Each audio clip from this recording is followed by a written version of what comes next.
Hello and good morning to our listeners from around the world. My name is Brian Wesley Johnson, and welcome again to another edition of This Morning with Soulivity. I'm so glad that you're here with us because I have two very special people to me, very special friends and co hosts, Candace Harper and Tammy Gaines, with me. Good morning, ladies. Good Good morning. morning. Morning. Good morning. Oh man, so much to talk about. But before we get started, I want to once again remind our listeners out in the universe to ask questions, comment, post right directly to our YouTube chat and Facebook chat because we want to hear what you think about what we're talking about today. This is an interactive discussion, and these are real conversations that we want to empower you every single day. So why don't we get started? Um, Ladies, last night I was getting the latest on the encounter with Memphis police and Tyre Nichols. I'm sure that you are both familiar with that case, correct? Yeah. Unfortunately. Yeah, yeah. Why don't I start? We can dive into this because I really want to talk about this morning with you. I want to first kind of give out some factual information to people so that they understand what's going on, what's this about, and then they can join in as well with their own thoughts and feelings. So, Tyre Nichols, a 29-year-old black man, died January 10th, several days after an encounter with Memphis, Tennessee police officers during a routine traffic stop near his mother's house. According to Nichols' family and their attorneys, an independent autopsy revealed that he had suffered extensive bleeding caused by a severe beating and that he died from that trauma. The five officers involved were fired for their actions. Now, the latest news is that these officers are now indicted on charges including murder and kidnapping filed by the Shelby County District Attorney. Now, investigations by state and federal authorities is still ongoing. And additionally, today, actually on Friday, January 27th, the video of the incident will be released by the city. It is stated that the video itself is horrific, and this was stated by the current Memphis police chief. Um, Woo! I Yeah. got feels for this, y'all. I got feels for this. Um, the officers in question were all black. Just want to put that out there. The person who died was black, and Tammy, I know this is something that you wanted to talk about today, and I was totally down for it because I had my own thoughts and feelings about it. But I'll go to both of you first. Just your reaction this week. Uh, um, I guess I had a couple of reactions, and then I had some self-awareness last night. Mhm. So obviously, when we hear this, let me speak for myself. When I heard this, I was like, not again. Like, not another Right, right, young black man struck right. down in the prime of his life. I believe he had just moved to Memphis to start like a Yes, new life, yes. and this is so tragic. It's tragic on so many levels. But I have sons and I have brothers. I have a dad. I Hmm. have uncles. Like every Hmm. time I hear this, I get a little bit. I just get a moment of panic, and it's a Right. shame. I taught my son when he was, he got. I took him to get his license. On the way home, I was like, "Listen, if you ever get pulled over, yes sir, no sir. Hmm. If they, if they tell you to get out the car, start the video rolling." Right. Like, what kind of world do we live in now that thank God everybody has cell phones with cameras so you could videotape? Right. Uh, Mhm. but yeah, when I heard the news, I called my son because I just wanted to hear his voice. But there was a part of me also that was a little bit numb. Hmm. And I like yes, last night I was like, am I becoming desensitized to this because it happens so frequently? Right. Mhm. And it happens and nothing changes. Yeah. So Right. I definitely had a moment of like, what's wrong with me? Like I should be more upset about this. Hmm. But there's a part Hmm. of me that's like socially exhausted. Mhm. Like, Wow. how many people have to get killed at the hands of cops for something to change? Right. Yeah. Like, even if you think about George Floyd, all those protests, painting the street down in Washington, D.C., Black Lives Matters, nothing changed. Right. Right. Mm. Not a thing. All Right. those people around the world that gave their voice to support, George Floyd and his family and what happened, not a single thing changed. So yeah, I think I'm a little bit socially exhausted. I got whiplash. I have Yeah. whiplash. Yeah. Wow. Candace, what about you? Yeah, I mean, because I think it's twofold. So, you think about personally, I have 6 nephews who are, amazing young men of color who are up to great things and all have good hearts and are contributions to society. And I think about if anything like this were to happen to them, how I would just be ready to just fight. Like I would be ready to Right. Mhm. kill somebody, right? Mhm. Right. And Mhm. those are my nephews. Those aren't even my direct children, but I by proxy. There's that part of it, and then the other part of it is, that overwhelming sense that we live in a country that was predicated and built on supremacy and violence, and that all of this is just the aftermath of it. And I like in the grand scheme of things, like you wonder if it's ever going to evolve Mhm. or uh, if it's ever going to have any sort of um, conscious awakening, like a complete conscious awakening, or if this is just part of our human experience. And if it is, just how do we navigate life? Right. Because I don't Right. just, like the kind of resolution where it's like, oh, it is what it is. And like Tammy said, that's kind of the way things never change. It just Mhm. feels like it never changes.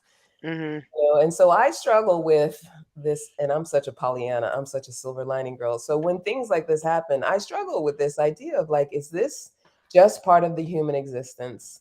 This violence that occurs, this racism, the hatred, the living in a place where, although there's a lot of freedoms afforded to us that aren't in other countries, still we're living in a country that was built on racial injustice, violence, supremacy. Mhm. Mhm. Yeah, so So Mhm. why are we surprised? yeah, well, not just surprised, but how do we resolve it within ourselves without being, um, uh, without just throwing our hands up, Right. Mhm. right? It's that line to walk, and I don't even know what it means to walk that line, but that's what comes up for me when stuff like this happens. Like, yeah, like how do we be with it, and then also, understand that it's not okay. Right. I want to dig a little bit deeper into that part of it, Candace and Yeah. Tammy, which is because I think that we don't talk about what that is that we don't want to deal with, right? It's more than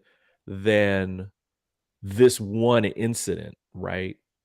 It's the ongoing onslaught and the emotional trauma and re-trauma and re-trauma and over again that those of us specifically in the Black community feel when these encounters end with another son, daughter, father, mother, ends up in death. Yeah. So, I just want it's a unique experience and it's a historic experience. And from my point of view, f- you know, I totally get it. Like when I heard about this week, there's a part of me that just wanted to just tune it out for a minute Mm. Mhm. You know, because it's just too much. It's like it's too much. It's too much. it's a lot. But you mentioned something uh which I think is so interesting, which is the historical perspective around this Yes. and this trauma. Mm. So I don't know if you heard, but in Spain yesterday, they hung a black soccer player in effigy off of one of their biggest bridges in the middle of the city. No, I did not hear that. Crazy. So that, like, just hearing that, I was like, what? Yeah. They still do that? And then I thought about from a historical standpoint, I was watching this movie on Netflix. I think it's called Mudbound. Mhm. Um, so, back in the day when they were hanging black men, in some cases, black women and kids, like from trees, Mhm. and people would be, people are walking down the path because they have to get somewhere and they see bodies hanging from the trees. Mhm. Mhm. And I think about what was happening, like who loved those bodies that were hanging from the tree. Yeah. Wow. Um, Yeah. and at some point, do you just become, do you become numb because this is the norm? Like you Mm. stop being outraged. Like, I mean, already they were already slaves, so you already had suppressed emotions as it is. Um, but I don't know, Candace, you said, by the way, whether it's your nephews or your sons, it doesn't matter. Like you are gonna want to fight somebody. Right? If it's someone in your family, Right. like someone's going down. I'm not Yeah. waiting for justice. I'm gonna take it into my own hands, and my Mhm. kids can visit me in jail Right? behind a good cause. Mhm. Um, Yeah. but yeah, when I think about like this has been trauma for us for so many generations. Mm. And on some level, I am disappointed and I'm a little bit dejected. Like, they're going to protest in Memphis tonight. What's going to change? Yeah. Like, I am generally, my personality is like, I take action, like, be proactive. And nothing seems to be working. Yeah. Mm. Nothing seems to be working. Mm. Mm. Mm. I wonder too, though, like, we were talking about how, this, there's no way to get around that it is a racial issue, Yeah. right? And, even though the police officers are Black, that I wonder, and here I go being Pollyanna, silver lining girl. Like You go for it. I wonder if because this situation is um different than what we're used to, because usually it's white police officers. Right. And Right. I wonder if, part of what might have people have a deeper understanding that this is a police brutality issue Right. is that Hmm. it has to do with how we prop up these young men who become police and how we train them, how we uh, set up the police structure in this country, knowing that the police structure started from slave Mhm. roots, right? Yep. Hmm. So even though they were Black officers, our police structure has supremacy at its base because it was all about wrangling slaves and chasing slaves, and Yep. that's where our police originated from. So whether they're Black or not, the issue is our policing in this country is broken. Yeah. Yeah. and and just the fact that anyone, no matter what color they are, can be in a uniform and have a weapon and feel like it is in any way okay, especially a number of police officers. So what we find even with the George Floyd case, there were, people who were complicit. And Hmm. also, there were police officers that were complicit and also involved. So it's like the fact that a number of them can get together, no matter what color they are, and feel like this is okay.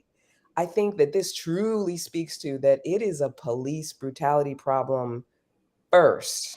Mhm. And Hmm. even right, and even though I think racism is at the forefront, and that's a problem that this country has, I think that it really has to start with the police Right. in general, no matter what color they are, how they're being trained, and what biases are being set up in their minds. Because we know, just because of colorism, that even as Black folks, biases can be set up in our minds. Right. Yeah, I don't know if I mentioned to you guys, but my brother is a police officer. Yeah. Um, Mm. and he came out of the academy. Uh, he graduated in May, and then September 11th happened. So Mm. he was in Baltimore. Most of the Baltimore police got called up to New York, and he literally was like left to his own devices, as were the rest of the newly graduated cadets. They Wow. didn't get Mhm. partners. They didn't get trained. They were riding around alone for the first time. Um, and my brother's he has a unique perspective. I haven't talked to him about like this most recent incident. Um, but his perspective, first of all, he's an outstanding police officer. Mm. And we've talked over the years. He just retired last year, by the way. So this is like 25 years of being a police officer. He said, Tammy, 80% of cops are good. Yeah. Like they're in this position for the right reason. Like they became police officers for the right reason. They wanted to be of service. Most of them become police officers and go back to their community, like where they Mhm. grew up. Yeah. Yeah. And then he said, another 10% have they're concerning. Some of their behavior is concerning. Yeah. And then there's 10% that are flat out like, how are they even on the police force? They're so emotionally damaged. They're constantly getting reprimanded.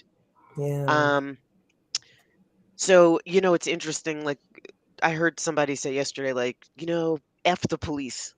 And Mm. this whole defund the police thing, I was like, what? Right. Yeah. Like, Right. that is so ridiculous. Like, I'm not mad at the police.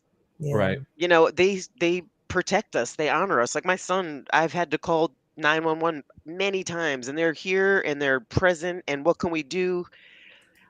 So I'm not mad at the police. I'm mad at the system that is Yes. allowing the police Right. to keep doing this over and over again. Yeah. Yeah. Absolutely. And no amount of Absolutely. training, I teach about emotional intelligence. Yeah. Mhm. I don't care how much you train somebody on like the tactics Yeah. Mm. and on de-escalation. Right. Um, if you don't have emotional intelligence to start with, like a high EQ, Yes. Yeah. no There you amount of go. training is going to help. Like at the core, you are who you are and you think how you think. You Yeah. can't train racist thoughts out of somebody's head, No. Right. No. right? You can't train brutality out of somebody's head. Like at some point, like, they have to be individually accountable for what they do. Yeah. Um, so that's what I'm mad at. Like, why That- are these guys like, has this happened before, by the way? These 5 cops, have they ever done this to anybody else before and they're still on the force? There was an article I was reading that a couple of them, I think they have had some issues, like Right. ongoing issues with some brutality and stepping over the line. Right. So that's what I'm mad at, Candace, which is like, Yeah. why are they still there?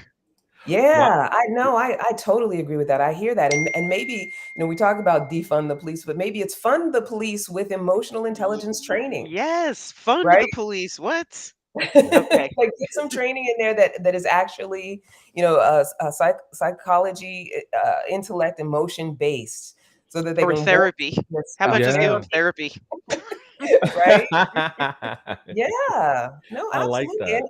I And the like thing that. is that, I believe that that's true probably for most industries, but because they're in such Hmm. and this could, any first responders this could apply to, right? Because Right, right. it's constant trauma that they deal with.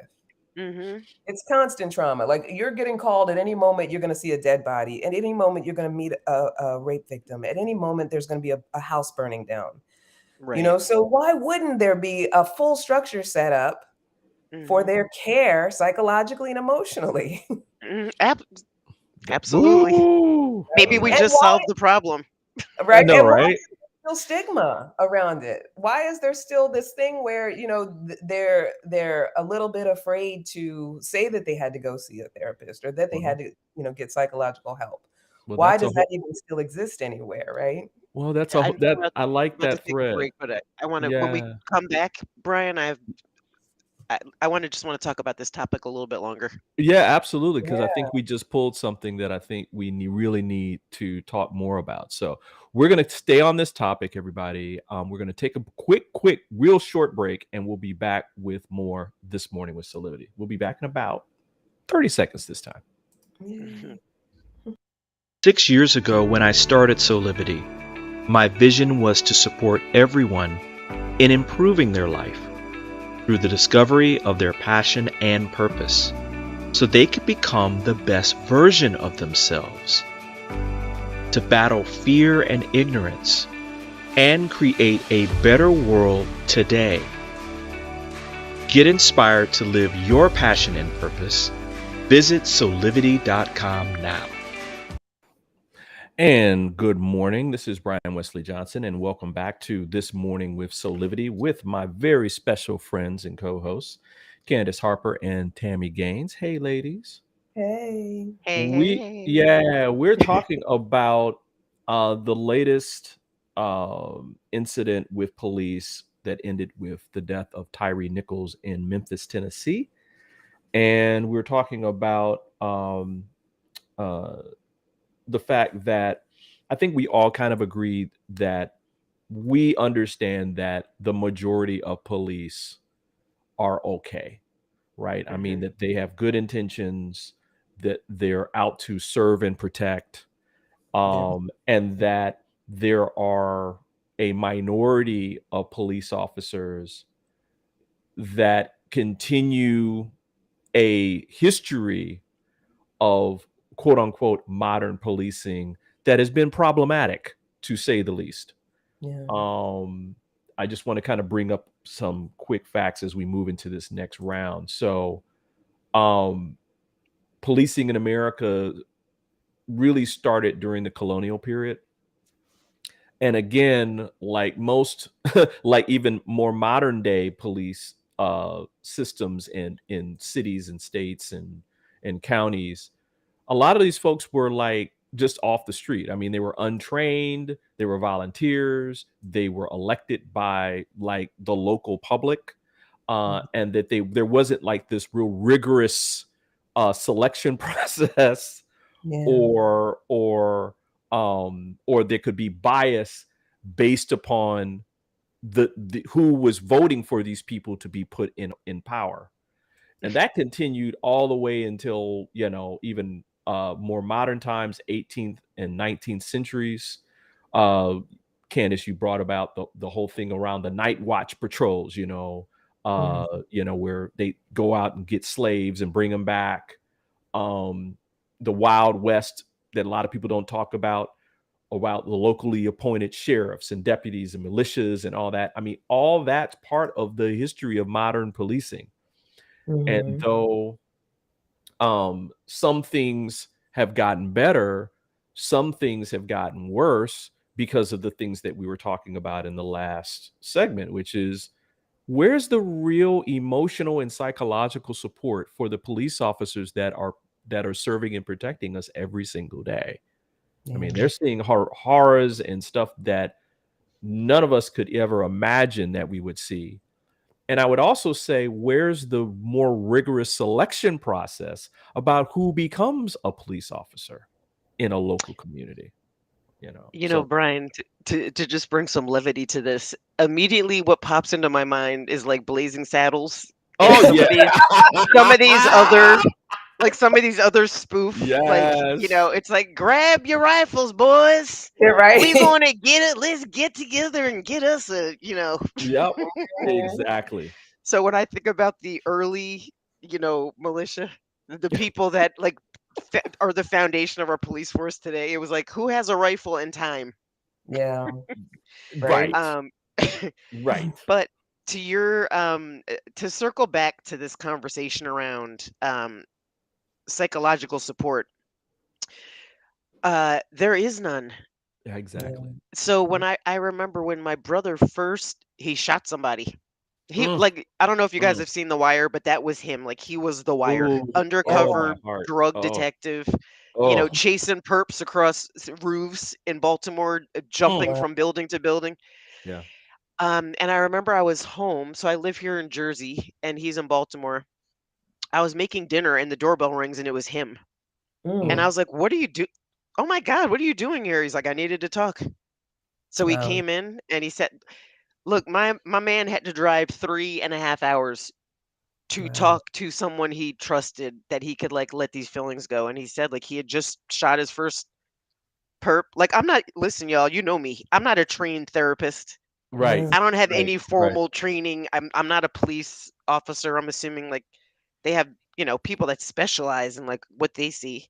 Yeah. But he literally just wanted to talk. He He told me the whole thing what happened. Like I felt so my heart was breaking for him because he was so upset, but at the end of the day I was like, did he deserve it? You know, he's like, yeah, he had his Right. gun pointed at me. So Wow. I was like, you know, kill or be killed. This is the line of work you're in, but Right. that always stayed with me that he had no place to go. Like he couldn't there was nobody that he could talk to in Baltimore. So he Yeah. drove to New Jersey to talk to his sister. Wow. Yeah. I So mean, I that do speaks volumes. it does speak volumes. So that's why I said like maybe we just solved the problem. It's about like raising police officers and those that manage them and oversee them, raising their emotional intelligence so that they think as a human. Because what we're going to see on this video tonight Oh, is a complete lack of humanity. Yeah. yeah. Police officer, stranger on the street, like you Right. would never stand by and let that happen. No. Like Right. what happened to their humanity? Maybe Well, it's gone because they have no EQ. well, again, part of this whole thing is that especially over the last, you know, 2 or 3 decades, there's been a militarization of the police, right? Mhm. Where even little small town police, systems were able to get military hardware or military style hardware. Mm. I don't know of a police district now that doesn't have a quick reaction force. I mean, they had the quick reaction force in Uvalde. Well, they didn't do anything, but Right. That was a um, mess. Let's not hold that up as yeah, any sort of good yeah, response. right. Which is, but again, in the midst of all this, that's a piece of it, right? Yeah. Because you were talking about that. Where is their humanity? Where's the training about the humanistic part of being in law enforcement? Yeah. And you know, their job was to rush in and save those children, Yeah. and they didn't do it, th- Yeah. That right? that that actually I actually cried over that Yeah, story. Those are right, Yeah. children that are scared. right, Where is right, your humanity? That could have been your kid in there. right. And again, in this instance with Tyre Nichols, where was the humanity? I mean, it's a cycle of, biases for me is too soft of a word. Um, um, I think it includes um inbred racism, not necessarily from race to race, but police to race, how police are trained to react to certain races of people. Mm-hmm. And the humanity that the police saw in that young man at 29 was non-existent. They did not see him as a human being.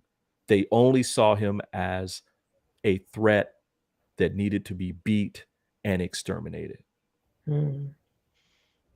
But why? Exactly.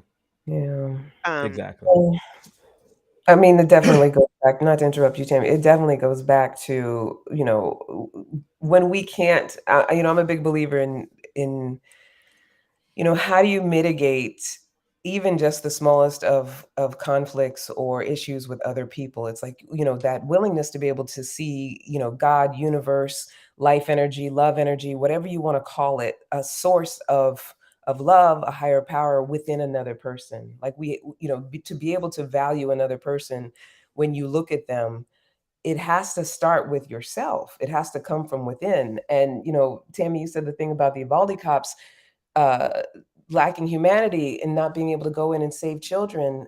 But they were standing out there as children who were scared, and that's not defending what mm, they did. Right. Ooh. Ooh, Ooh, That's nice. what, that's Nice. That's good. That's nice. good. That's Hmm. good. right. That's Yeah. what we all are. We are children who are scared, and when we don't actually let ourselves see each other that way, and there's a lot of things that teach us not to, right? Particularly just in our American culture, because I think that the violence in this culture is not specific to any race. Right. But it's that willingness to look at another person and be able to see God energy, love energy, but we have to be able to start with ourselves. And when we don't have that, it's like you said, a lack of humanity, or just an inability to do the thing that would actually advance rather than destroy. You know, I love this. I love this new thread that we're pulling, because the first thought that came in my mind was, while we're focusing on this being a policing thing, it's really at a higher level a humanity thing, a spiritual thing where we all see each other, right? Yeah. Growing up in Detroit, Detroit was named every year the murder capital of the United States, right? And people who lived there with me during my development years as a young adult and then adult, we all knew what Detroit was. And Detroit was a city that in many ways was, oppressed. I mean, things like people don't even understand, like when I was a kid, there were resources within the city that you could count on, including things like grocery stores, as simple as a grocery store that was nearby, or hardware stores, or that kind of thing. Later I think in the late 80s, 90s, there wasn't a single major food chain in the city, even though there was a economic reason for it to be there. Yeah. So people who get oppressed get pissed, and they go into more of a survival kind of mode. And so, are we seeing those people? Are we supporting those people? Are we making it a political wedge, right? And blaming people for race instead of actually just seeing them as human beings and needing support and love and acknowledgement and validation? Yeah. I mean, it's got to stop. I mean, I saw I took my daughter to see Avatar, which we saw. I forgot how old that movie is, like 20 years old. Yeah, almost. And I saw it 20 years ago. And I was like, all right, like this is a good movie. Like he did a good job. It's entertaining. It's engaging. And then they re-released it for one day in November. Yeah. And we went to go see it. I have goosebumps right now. That movie was ahead of its time. Yes. Like 20 years ago, I did not receive the message. Right. Yeah. Because all of this wasn't going on. Like all of this police brutality and war, like a lot of this wasn't going on 20 years ago. Anyway, when I saw it in November, I literally was feverishly taking notes during the movie, because the fundamental message is, I see you. See you. Yeah. I see you for who you are. You are, period. I see you for how you are. I see Right. all aspects of you. Right. Yeah. And then we went and saw the second one like in December, and I was like, this is so deep. I just feel like they should make it free. Because if everybody went to go see like this free Avatar, they might actually be like, wow, Yeah. that whole movie is about like your core of love. Right. Absolutely. Right. Absolutely. And our potential to love and our ability to allow ourselves to be loved. So, when we come back to this like latest incidents of police beating somebody to death, I just wonder. Well, remember I said earlier, like nothing changed. Yeah. I just not to listen. I am a glass half full person. Like Candy, you don't know me as well as like Brian does, but there's always a bright side. We could always figure something out. Yeah. This one, I'm not optimistic. No. Because it requires people to take a hard look at themselves, and most people aren't willing to do that. Yeah. It's too scary. And I agree with that. It is a very, very scary thing. But I also think that the biggest, most revolutionary changes come from the worst circumstances. And so, you know, for me, and that's probably why we gel, Tammy, because I'm silver lining girl too. I'm like, there's always got to be a good way. There's But something good about this. Yeah, it burned down, but at least our dinner's cooked. yeah, like exactly. Like there's always something to outline. We can rebuild. We don't have to. We're Yeah, good. We're good. Get there's that always chicken. there's always something to alchemize out of it. And I think that, you know, like I was saying before, like I think because you know, we have a situation here where everyone was Black. I think that is what is there for all of us to be able to see is that this is, like we were talking about earlier, a deeper emotional psychological issue, and this conversation about being able to see each other's humanity and see each other, like in the Avatar movie. I think that it leaves spaces and openings for people to stop stigmatizing the idea of just, you know, loving yourself, getting the help you need, asking for support, not feeling like, you know, you're on your own and trying to figure out and navigate other people and relationships and life in general. Like, you know, so many of us are so stuck in, you know, I'm on my own trying to survive in a place that doesn't want me to survive. I had a young Black man send me a DM on my business page the other day, and he was kind of half hitting on me, but also half like reaching out for help. And what I often do, because it happens occasionally, where I'll have like a young Black man, let's say in his 20s or 30s, and you know, mama still got it, so they think I'm younger than I am, but they, you know, they'll hit on me, but also part of them wants some sort of support and help. And when I responded to him in love. Like, obviously, I'm not available. However, if you have a question about relationships, and he ended up opening up to me saying that sometimes he doesn't want to live. Right? So Wow. that opened up a conversation where I could give him some support around that. And I think, you know, that's where we need to get to. We need to stop minimizing and stigmatizing what it means to talk about, you know, love and loving yourself, and quit treating it like it's just for children or that's just hearts and flowers. Because there are men and women out here who are in these jobs. There are men and women out here who are just, you know, carrying around. And Right. no one ever said to them, you are valuable and important. And they had no Oof. source of, I am valuable and important, that I am of source energy, I am of God. And as soon as I start to understand that and believe that, then I get to express my humanity. Like, it all comes down to that. And so I think that when something like this so major happens, it opens up an opportunity for us to have like this conversation we're having now. And it also puts people who are usually unconscious, it you know, puts something in front of them so that consciousness can be um uh, something that they seek. Even if I'm completely unconscious walking around, something horrible happens in front of me, and I have an opportunity to say, you know, God help, or what can I do? Where can I go? Who can I Right. talk to? Right. Everyone won't necessarily heed that call, but without these kinds of occurrences, there'd be no reason to seek out love. There'd be no reason to seek out support. Wow. I love this thread too, because I think that you know, my grandparents used to talk to me all the time. I'm sure you guys have heard this. God never just knocks you down.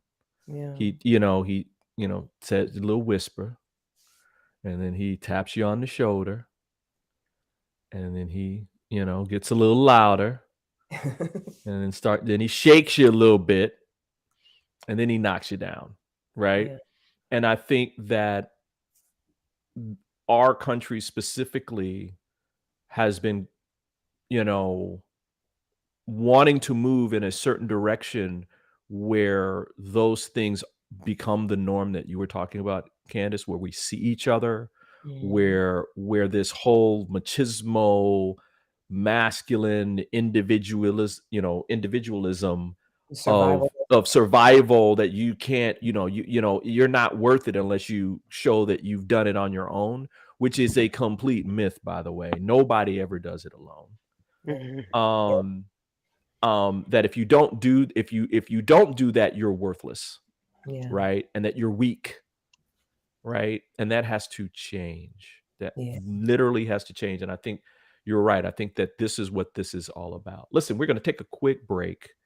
I want to keep on this, but I think what I want to do is, I mean, Candace, you talked something about earlier. We were offline talking about, what are some of the ways that we can deal with this? What are some of the ways that we can support our communities in dealing with this and moving forward? So why don't we talk about that in the next segment?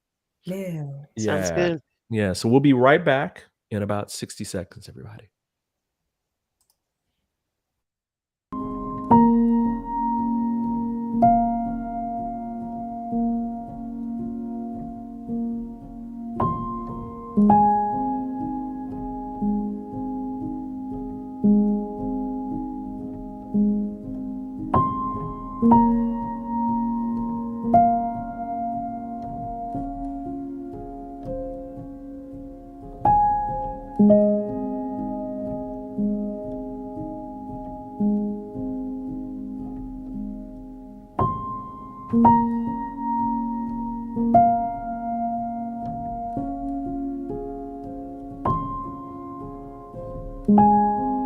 You can find all the Satonic products at our Go shop on Soulivity at go.soulivity.com now.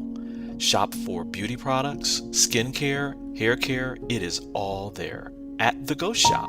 Go shop Soulivity.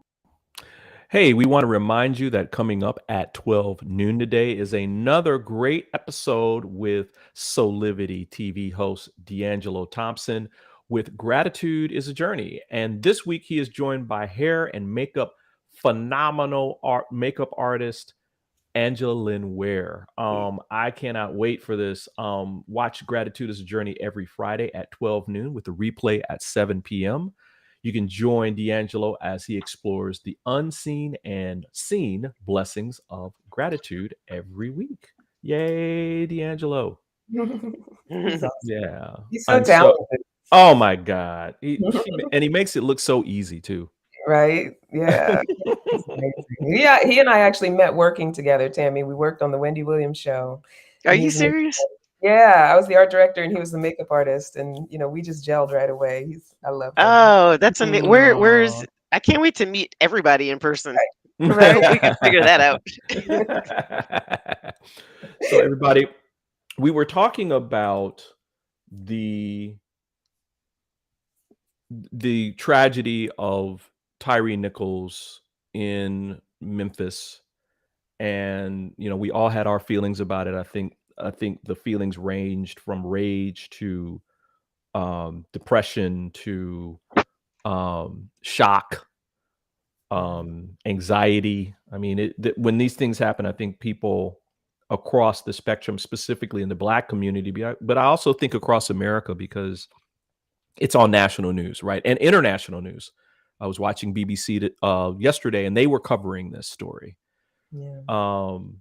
But I wanted to kind of turn to make sure that our listeners get something. I'll say that it's positive, but I'll say that it's of compassion, right? Because we're all dealing with this together. We're all going through this together. And, I tend to believe that it takes a village to get through these tragedies and to learn and grow from them. So I'm reaching out to, the two of you and our audience. I mean, if you have things around, how do we move through this? How do we support each other? Including the police, right? And the families of, the victims of police. How do we get through this? So, Candace, I know you have some thoughts on this.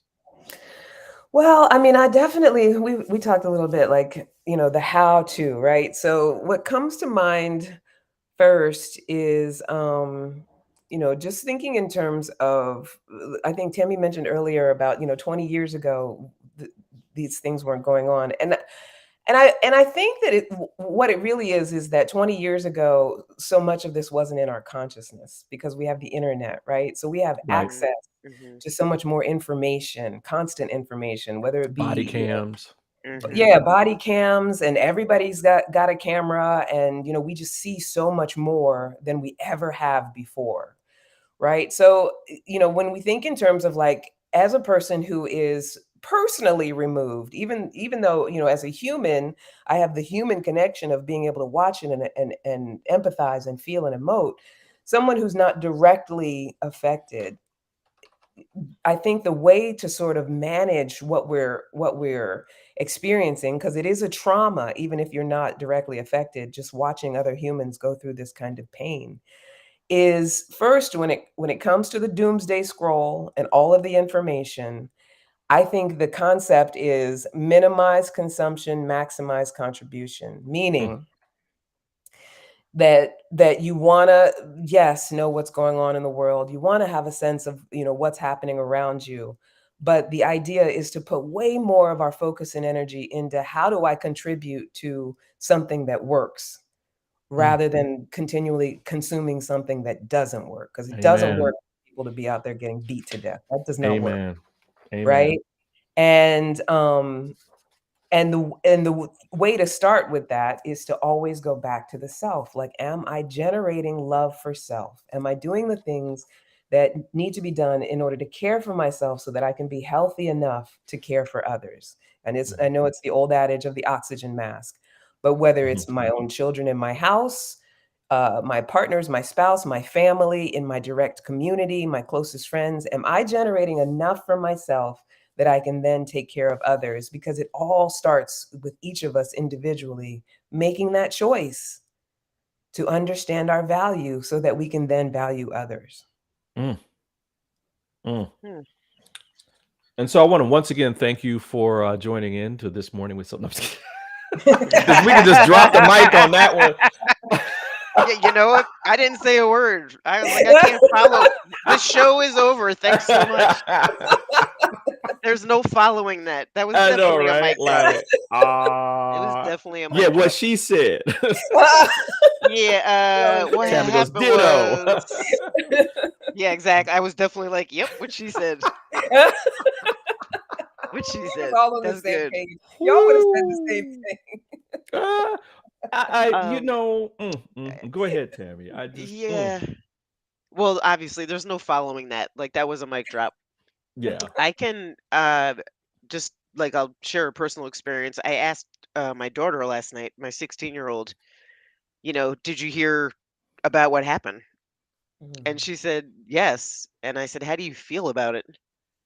She was like, the same way I feel about every, person that gets killed by the police. Yeah. She said, I'm just afraid. She Mm. gets her license in March. Yeah. And I said to her, like, I was like, I'll tell you what I told Shane, which is if you get pulled over for any reason, be respectful, do what they say, and if you feel like it's about to go sideways because your instinct will kick in, then like start videotaping. Yeah. But the unfortunate thing is to have that conversation in the first place. Yeah. So in an effort to have a more tangible, some more tangible solutions for people that are like feeling traumatized. Um, boy, part of me wants to say like, don't watch the video. Like, I haven't decided. Yeah. I have not decided if I want, like, what will watching that video do for me? Yeah. Mm. Yeah. I don't know. Like, it's not going to do anything positive. I can tell you that. Yeah. It's Um, a re-traumatization. yeah, I don't want to. Exactly. Yeah. It's like videotaping the worst moment of your life and watching it over again just for fun. Yeah. Right. Like, it's not. So that's the first thing I would ask people to do is like really sit. Look, the video's coming out tonight around Right. 6:30 or 7. You have all day to decide whether or not watching that video enhances your life and supports your emotional well-being, or if it doesn't. Yeah. Yeah. And if you can't see a path to something positive by watching the video, then I think don't watch it, because we've all seen that video before. Yeah. Like, George Floyd was enough for me. That's why I'm not Right. sure I'm going to watch this. Like, that was it was enough. More than enough. And all the other videos of I'm drawing a blank, Brian. The guy in the Bronx who got shot like 21 times coming out of Oman, something with an A. Yeah. Oh my God. Yeah. I was like, the whole world saw that video. So Yeah. anyway, that's the first thing. I'm not sure I'm gonna watch the video. I'm not sure any of us should watch the video. Yeah. Um, and by the way, just from like a psychological standpoint, if we all watch that video, does that encourage other cops to do this because they get so much airtime? Wow. I mean, the Like crazy we're Yeah. amplifying the crazy is what we're doing. yeah. Yeah. And Yeah. I love that you said that, Tammy, because it really is about how we increase our consciousness, right? So the more we feed into it, and the more we like energize, and I call it violence porn. It's like the more that's what's in the consciousness. So of course your daughter's afraid, because when we see this, how can any of us not be afraid, right? Because that's what we're seeing all the time. And then it sticks in our mind, and then we start to feel like that's just how it is.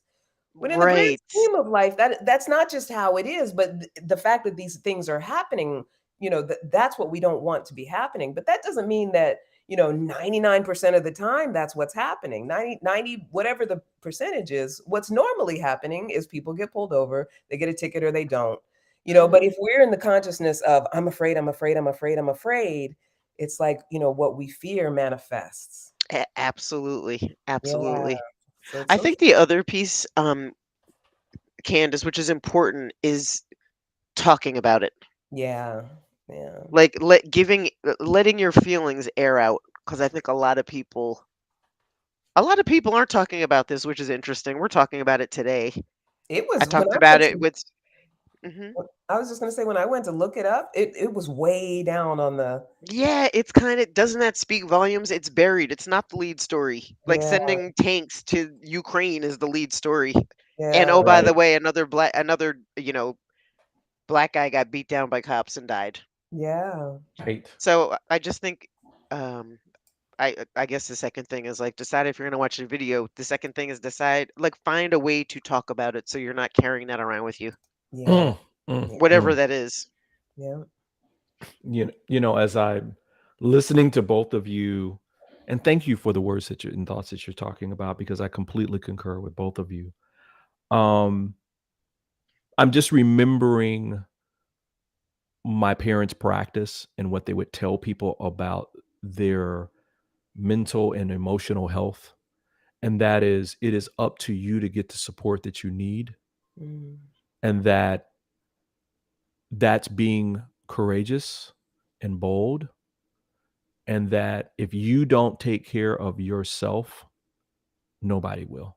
it's true. And so, to those police officers that are out here dealing with emotional pain and psychological pain, you don't have to tell anybody about you going to get some therapy.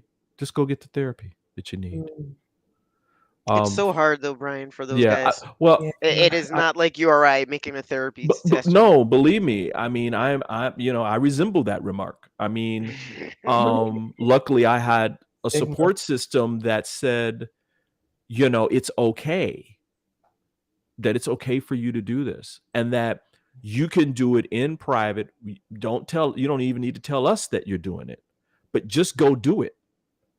Because if you don't, it just builds and builds and builds and builds and builds, and it's like a volcano.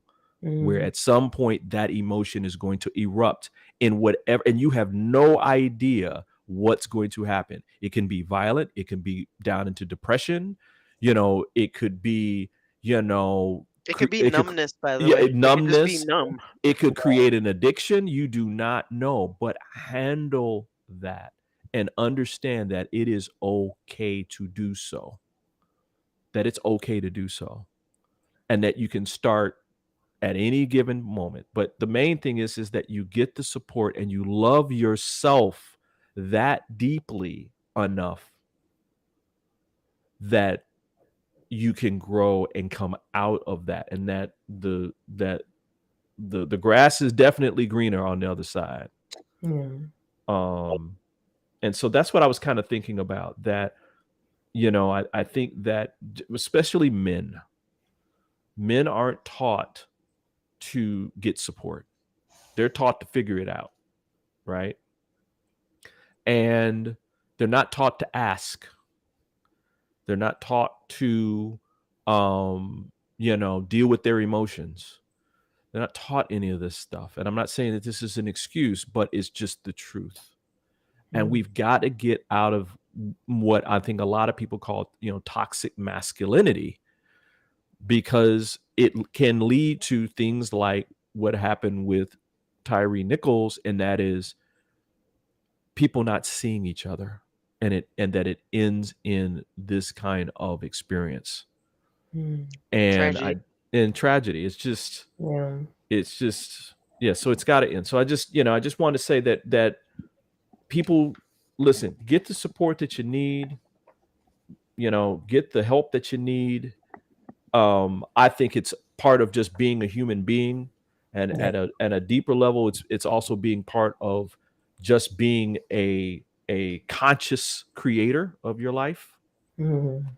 And I completely support that. And you've got some people here on the line that do that kind of thing with people. They support people in having a better life. And so, just want you to know that this is a resource, and that there's tons of resources out there for everybody to go to in your in your own space and in your own privacy. So wow, great show, y'all. That was a good show. Great. It was a heavy topic. I was like, Yeah. I don't know if I should even put that out there, but I love where we landed. Yeah. And it's good, like you said, it's good to talk it out. So I think that was a great topic to choose. Absolutely. So, as I mentioned before, we're always here to help empower people on Soulivity.com. This is one way that we do it, and we have some great people here. Candace, I know that you've got something that you're offering people right now. Can you talk a little bit more about that? Yeah, so I have my curriculum, Love Life Skills for Leaders. I do it one-on-one, a 12-week intensive. And I have, I think, 3 spots open right now if anybody wants to do one-on-one coaching. And if you're a Soulivity listener, you use the promo code Soulivity50 when you get in touch with me for the consultation. And if we choose to go forward and work together, you get half the price off. Wow. Of the registration. Also and I have a group that I'm building right now, a club membership, which is going to be a year-long membership with the same curriculum, but more time to suss it out and a community to work with. And so even for that, if you choose to go into the group coaching, you get 50% off, Soulivity 50. Wow. You'd be crazy not to work with you. I know, right? Listen, I'm getting my weekly therapy just on these podcasts. I'm saving money, y'all. It's free. And Tamara, we got some exciting news coming to the Soulivity platform. Tammy Talks is coming at you in February 6th. Tammy, talk a little bit about this show. Yeah, I'll tell you where the history came. And I know that you both have had this experience. When you gather as a family, you typically gather in the kitchen, right? And you cook together and you eat together and you talk about whatever you want to talk about. So my idea is to bring everybody into the kitchen to sit at the table. Hello. And our conversations, though, are totally focused on your evolution, like your personal growth, your raising your consciousness about yourself. The conversation that we were having today, like about emotional intelligence. So generally, it's about resilience, but it's really going to be done in the context of a very casual conversation, but real. So I'm excited. Y'all don't even know. It's going to be the bomb. It's gonna be live. It's gonna be live, y'all. Live, right? and your subtitle, Tammy, is 3 things that I absolutely live for: gab, grub, and growth. Exactly. Exactly. That's the trifecta right there. So I got to figure out how to do I'm open to suggest. How do I do a cooking show on a podcast? I don't know, but I'm working on it. Yeah. What comes to mind is description. Because people Right. love to, like, like if you're cooking or if you've cooked something and you describe it and talk about it, yeah, that you could definitely do it. If you need any Absolutely. support. All right. Absolutely. I'm in. Oh man. Remember, everybody, please follow us on social media and join our mailing list by visiting our This Morning Soulivity site. And on behalf of all of us, I want to say thank you for joining us for another episode of This Morning with Soulivity. Girls, I'm already like, is it over? It's over That's already. it. That's so fast. Oh, It's such a great way to start the day, though. I have a jam-packed day, but I love starting it with you both. It's right back at you, sister. Yeah, Right back at you. 100%. Listen, everybody, we hope that you come back and join us every weekday at 8 a.m. Eastern, or you can listen to the rebroadcast of this at 11 a.m. Eastern for all of you out on the West Coast. And until next time, keep having real conversations, even the difficult ones, but with some passion and purpose, and create a life full of high quality living today. So until next time, for all of us here, just want to say bye.